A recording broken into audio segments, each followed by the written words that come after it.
Hey you guys, it's Peter, and welcome to my channel, Peterisms, where I tell stories of my life and just little things I've learned as I've grown into the person that I am today. I'm laughing because Tucker just sat down. He's like, always like this, watching when I film videos over here, but especially the Peterisms videos, so he must get a lot out of these meditations.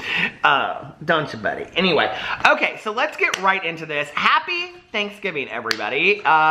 Today we are going to do some meditations because I thought, why not? And if you need a moment to get away from your family or friends, or if you're by yourself and you don't have anybody to spend Thanksgiving with, I thought to take a moment and kind of reflect on where we're at in life is always a great thing. It is for me. So I pre-filmed this video. This is the day before Thanksgiving. I have actually it's a two-for Melody Beatty day today. I'm so excited. And the reason I'm doing two is because one of them is about gratitude and acceptance, and so I thought, being that it's Thanksgiving, that would be a pretty good meditation to read. And I guess I should preface this by saying Thanksgiving in the United States, because I sometimes forget that people in other countries watch my. It's so surreal being on YouTube sometimes. You don't really realize that there are people in other places in the world that actually know who you are or watch your videos. It's weird. So anyway, but I had the Melody Beatty book, which is about gratitude and acceptance. I'm going to read that. I thought that was kind of appropriate for Thanksgiving. But then I have one from the Journey to the Heart, author of The Language of Letting Go, Melody Beatty, Daily Meditations on the Path to Freeing Your Soul. And I started reading it and I loved it. And I was like, I'm going to finish this on camera. I want to read this one because this is a really, really good one. So let's start with the Language of Letting Go. And for today, November 22nd, or Thanksgiving, tomorrow, the magic of gratitude and acceptance. Gratitude and acceptance are two magic tricks available to us in recovery. No matter who we are, where we are, or what we have, gratitude and acceptance work. We may eventually become so happy that we realize our present circumstances are good. I was just talking about this on my vlog not too long ago. Or we master our present circumstances and then move forward into the next set of circumstances. If we become stuck, miserable, feeling trapped and hopeless, try gratitude and acceptance. If we have tried unsuccessfully to alter our present circumstances and have begun to feel like we're beating our head against a brick wall, try gratitude and acceptance. If we feel like all is dark and the night will never end, try gratitude and acceptance. If we feel scared and uncertain, try gratitude and acceptance. If we've tried everything else and nothing seems to work, try gratitude and acceptance. If we've been fighting something, try gratitude and acceptance. When all else fails, go back to the basics. Gratitude and acceptance work. Today, God, help me let go of my resistance. Help me know the pain of a circumstance will stop hurting so much if I accept it. I will practice the basics of gratitude and acceptance in my life and for all of my present circumstances. And when I read these meditations on here and they talk about recovery, I want you to know you do not have to be in recovery to get something out of these meditations or for them to apply to your life. I think that gratitude, I trimmed my beard earlier, it's driving me crazy. Gratitude and acceptance are two fantastic tools to have in our toolbox, And it's interesting because anytime that the idea of acceptance comes up in a 12-step meeting for me, I always kind of say like, well, what's the alternative, But the alternative to acceptance, I guess, is resistance, right? And that's interesting when you think about it that way, because I have been resistant to so many things in my life that the answer was like right in front of my face. It was so obvious of what I needed to do that I just needed to accept it and move on. Okay, this is the situation. This is what's been given to you. This is what's been handed to you. What are you going to do with that now, right? Like, you're going to put one foot in front of the other and you're going to move on. Resistance is continuing to complain and bitch and moan about things. And you know what? It's not just our friends and family that get sick and tired of it. It's us. Don't you get sick and tired of it? I get sick and tired of it as well. Sometimes even hearing myself complain. If you're somebody that in the past or in the present, like in the past, for me, I was a big complainer. You hear it in your head and it's just like, shut up over time, So, it's about being less resistant and being more accepting of your life, life on life's terms, of the things that happen to you. And the reality is, shit's gonna happen in life. And then practicing gratitude, even if you have to physically make a gratitude list every day, every week, once a year, carry it around with you, whatever you have to do. I think the thing is that when you start looking at the things that you're grateful for in your life, okay, and I'm not talking about, your Mercedes-Benz and your Louis Vuitton purse. Those things are fantastic. They are awesome, right? Those are wonderful, superficial gifts that the world has given us because of our hard work or whatever else. But when you really look at those things that you're truly grateful for, and it's fine to be grateful for those things, but let's take it down a level, right? And look at things like my life.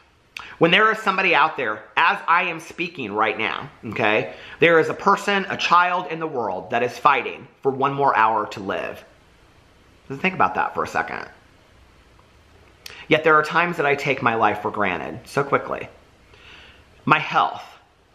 As I'm making this video, hospitals are filled with people, okay?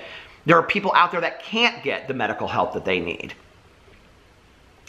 But yet I continue to take my health of getting up and being able to go get a coffee at Starbucks, you know, and sit on video and make video for granted sometimes. These are things I'm grateful for. My marriage today. My marriage today is 10 times, 100 times better than it was 5, 6 years ago. You know, when I look at my marriage today and I think there was a time that I didn't even know that we would make it, how dare I ever look back and not be grateful for every day that I get to spend with my husband. I get to spend with my husband. That's a privilege. See, that's an honor that we get to spend that time together.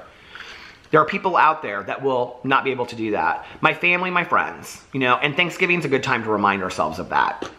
Even if these people drive us crazy, even if their jokes are stupid, even if the kids are too loud, even if we just want to go take a nap, right? There are people out there right now, probably some people that are watching this video, and I feel for you, I really do, that have no friends or family to spend holidays with. How dare I take that for granted for 1 second? Gratitude is an action. Gratitude is a tool. And when I start looking at those things, and then I look at my house, that I have a roof over my head, that I have food on my table, that I can afford to eat not just food, but whatever food I want to eat, right? When there are people out there that don't know where their next meal is coming from, or where the next glass of clean water is coming from, you know? That I have a car. So there's so many people out there that don't have cars. And you break it down to your car and your cell phone and my dogs and books to read and movies to watch and the ability to watch a movie, you know? It's just like it goes on, and then all of a sudden you look at your life in comparison and you think, I have it really pretty good. I really do. My life is pretty good. And that's important, see, because that gratitude is an action. It is a tool against the resistance that we don't want to accept our life as it is. And I think that we are each given the life that we're supposed to have, and you're exactly where you're supposed to be in your life. The first time I heard that, I thought, somebody said that to me, they said, you're exactly where you're supposed to be. And I thought, screw you, you don't know. If you knew how bad my life was. And I look back on that, and I think my life really wasn't that bad at that time. You know, that was like, I don't know, 20 years ago or something the first time I heard that. But when you get to the point where then you start looking at your day and because if we're not complaining, see, we're not conscious of being content and being happy. And lately, I've really been trying to focus, like, you know, somebody actually joked on my vlog and they said, oh, another day of Peter being peaceful and serene. Yeah, another day of Peter being peaceful and serene. Isn't that amazing? Isn't that fantastic? I'm very happy about that. And I'm trying to notice the days that I'm happy and I'm serene and peaceful, because those days, I need to look at those days as just as powerful as the negative ones, because they truly, truly outweigh the negative ones. So, you know, I think if we look at gratitude and acceptance as tools in our life, put them in our toolbox and use them actively, I think they can turn our lives around. I really, truly do believe that. The next meditation, are you ready for it? Is from Journey to the Heart, and it's Open Up to Who You Are, November 22nd. And I love this one. I love when meditations just kind of come right out and tell you what to do. Stop criticizing yourself. Stop telling yourself everything you think, feel, want, and do is wrong. Now I'm just going to stop for a second. Now, how many of you out there relate to that? Because I have related to that many times in my life, where I'm just like, I'm a piece of shit, I'm not worthy, why would somebody want to be with me? Yeah, I understand, like, okay, this isn't good enough, I'm never going to be good enough. That tape in my head has kept me from having so many opportunities in my life, and it's kept me from doing so many things that I looked back on. And let me tell you what that tape in my head has done for me, okay? It has been the tape to the road of missed opportunities. True story. Because had I not had that tape in my head, and I think truly successful people are people that don't have that tape in their head. Had I not had that tape in my head, which is so ridiculous and it's so stupid, because each of us out there have our own talents and our own value and our own worth. If you do not believe that, you have your own talents, your own value, and your own worth. And just because somebody is a greeter at Walmart and somebody else is a neuroscientist, okay, doesn't mean that one person is greater than the other. We're all put on this earth the same way. We all do the same things. Let's just be for real, okay? Some of us are helping other people in different capacities. Some of us are doing different things, but we are all serving a purpose. You know, my dad said to me when I was a kid, I don't care what you do as long as you contribute positively to the world. And I think you can look at that in many, many different ways, you know? So anyway, let's go on. Stop criticizing yourself. Stop telling yourself everything you think, feel, want, and do is wrong. Or at least not quite right. You've been holding back, censoring yourself for too long. Your creativity, your intuition, the voice of your soul is the very voice you've been silencing. For many reasons, we learn to criticize and censor ourselves. We may have grown up with people who stifled our inner voice, our wisdom, our knowledge of truth. Our sense of the truth may have caused them to feel uneasy. So they told us to hush. It met their needs to keep us quiet. So we learned to hush ourselves. It was how we survived. No longer do we need to meet other people's needs, not that way. We don't have to be afraid of ourselves or what we will find if we look inside. We don't need to run from ourselves. We don't need to hide or hush ourselves. We are creative, loving, this is affirmations right here. We are creative, loving, purposeful beings. It's time to open up to yourself, to your grandest dreams and aspirations, your real inclinations and desires, your wisdom and knowledge about what is true and what is real. Open up to who you are, listen to yourself, express yourself, enjoy who you are, and you will find others enjoying you too. I had somebody years ago have me do this assignment, and it was so corny, but it ended up having such a profound effect on me. And it was that they said, you need to write a love letter to yourself. And I said, excuse me?